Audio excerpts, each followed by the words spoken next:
perkenalkan, kami kelompok 3 dari kelas 2B Ekonomi Syariah Fakultas Ekonomi dan Bisnis Islam dengan saya Khairul Nadine Nurmudi dengan NIM 245241062 dan juga rekan saya Ibu Diana dengan NIM 245241043. Saya Zaira Hanafisa dengan NIM 245241052. Selamat datang di video bedah buku e-book dengan judul Islam at the Plight of Modern Man atau Islam dan Penderitaan Manusia Modern oleh Syekh Hussein Nasr. Pada video kali ini kita akan membahas bab 3 dari buku tersebut yang mengupas tentang metafisika dan juga filsafat timur dan barat. Bab ini sangat menarik karena kita akan membahas perbedaan mendasar antara cara berpikir dan tradisi intelektual yang ada di timur dan di barat. Untuk pembahasan selanjutnya akan kita bahas di video selanjutnya. Terima kasih. Di awal bab ini, penulis mengutip pepatah Arab yang mengatakan ikan selalu mulai membusuk dari kepalanya. Hal ini menggambarkan bahwa kerusakan yang terjadi di barat, terutama selama Renaissance, juga mulai terlihat di dunia Islam saat ini. Penulis berargumen bahwa untuk mengatasi masalah ini, kita perlu kembali ke akar tradisi spiritual dan intelektual yang luhur yang seringkali terabaikan dalam masyarakat modern. Dalam bab ini, penulis menekankan pentingnya memahami dimensi metafisik dari tradisi agama. Banyak orang modern terjebak dalam pemikiran dangkal yang mengabaikan kedalaman spiritual. Oleh karena itu, kita perlu memulai studi perbandingan dari dimensi ini. Dimensi metafisik ini adalah inti dari ajaran agama yang dapat memberikan pencerahan dan pemahaman yang lebih dalam tentang eksistensi manusia. Selanjutnya, penulis juga membahas terkait metodologi perbandingan agama dan banyak juga sarjana barat yang telah mencoba memahami agama-agama timur. Tetapi, seringkali hasilnya tidak memuaskan. Ini karena mereka tidak memahami konteks yang ada dan juga kedalaman ajaran yang ada.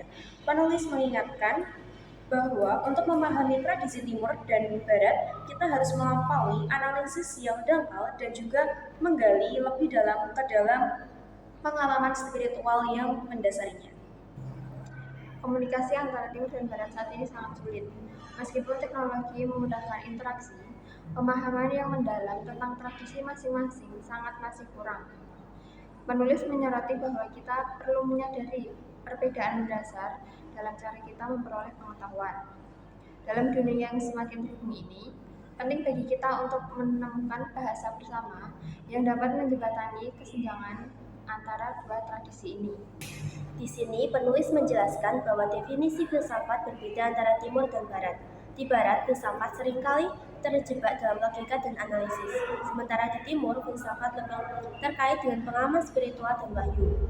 Ini adalah perbedaan yang signifikan karena cara kita mendefinisikan filsafat akan mempengaruhi cara kita memahami dan membandingkan ajaran-ajaran dari kedua tradisi. Penulis juga menekankan pentingnya hierarki pengetahuan. Kita harus memahami bahwa tidak semua cara memperoleh pengetahuan itu sama.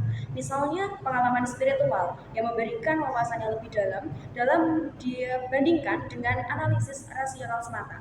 Penulis juga mengajak kita untuk mempertimbangkan berbagai tingkat pengetahuan dari yang paling dasar hingga yang paling tinggi dan bagaimana masing-masing berkontribusi pada pemahaman kita tentang realitas. Untuk mencapai studi perbandingan yang bermakna, kita perlu menyadari struktur dan makna tradisi masing-masing. Perbandingan yang dangkal hanya akan menghasilkan kesalahpahaman. Kita harus menggali lebih dalam untuk menemukan kesamaan dan perbedaan yang signifikan. Penulis mengingatkan kita bahwa studi perbandingan bukan hanya tentang menemukan kesamaan, tetapi juga tentang menghargai perbedaan yang ada. Di akhir bab ini, penulis mengajak kita untuk melihat pentingnya studi perbandingan yang serius antara timur dan barat. Hanya dengan memahami kedalaman tradisi masing-masing, kita dapat mencapai harmoni dan kesatuan yang sejati. Ini adalah tantangan yang harus kita hadapi di dunia yang semakin kompleks ini. Terima kasih telah menyaksikan video bedah buku e-book ini. Kami dari kelompok 3 izin undur diri. Wallahu muwaffiq ila aqwamit thoriq. Wassalamualaikum warahmatullahi wabarakatuh.